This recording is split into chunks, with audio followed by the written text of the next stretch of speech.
Today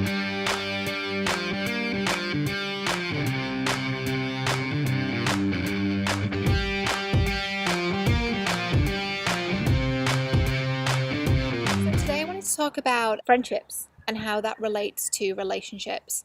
Because often we can think, I have all this dating drama, I'm trying to find the love of my life, and we get like laser beam focused on that, when actually there's a lot more going on and a lot of other areas of our life that we can look at and really help to improve our relationship life without directly working on it. You don't have to be directly in the dating scene to be working on your way of relating to people. I want to really challenge you today to look at how you relate to people platonically.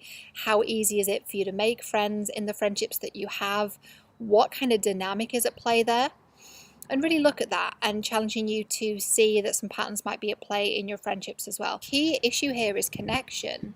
It's how we relate to other people, and that is very much related to the home that we were raised in, right? The relationship we had with our parents. I know it's a little bit like the Oedipus complex, but it's the whole thing of like you end up like dating men like your father and being friends with women like your mother.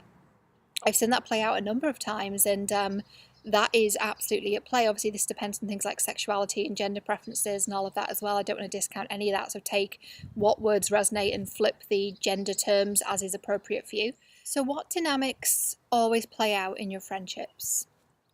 Are you always the free therapist? And we've talked about this quite a lot before. Do you always have the friend that's texting you and you've got to like scroll through your phone 3 times to get to the end of the message, and they're pouring out their problems onto you? Do you have friends who are people you really value, but you're not really sure if they value you? People who you would say, if someone to say who your like top 5 friends, you would list these people. Would you be in their list? And with these, let's say the top 5 people, when's the last time you actually saw them? When's the last time you were actually on the phone to them? Now, obviously, you can have people that you've been friends with for a long, long time, and there could be months and months and months that go by, you don't speak, but then when you do speak, you have a great time, and you are genuinely lifelong friends. But that's not really what I'm talking about. I'm talking about, you know, the people you meet at events, the people who you feel a really strong kind of bond and friendship with, and in reality, they don't really reach out. You find yourself kind of putting them on a pedestal, and you find yourself feeling like you're not level with them.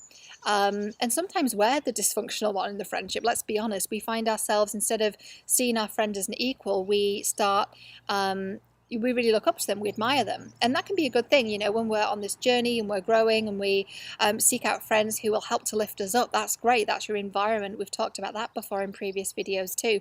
It's great to really challenge yourself to be around people who really energetically, not with their words or with demands or anything like that, but with their energy, they encourage you to rise up and to be better. That's a great thing. But again, that's not really what we're talking about either. It's about when we start to place someone on a pedestal, or perhaps they start to do really well in their career, maybe they're in light work too, and we, instead of thinking we're equal to them and it's an equal playing field, we start to put them on a pedestal. We start to have this internal dialogue of, oh, I could never do that, I could never be as successful as them, I could never release a podcast, I could never do events, whatever it is. So we can start to do that, right? And we can start to create this separation. And if that's the dynamic that you keep playing out with people, it's worth looking at why that is.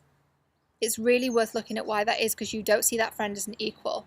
Like I said, it can also work the other way around too, where you attract people who are always treating you as the free therapist. You can also, a pattern I found with a podcast host that I spoke to, she was constantly attracting very narcissistic women into her life, and she was like, you know, there's at least 3 women that I've been friends with, and that plays out in exactly the same way, and I know it's a pattern, but I don't really know what's going on.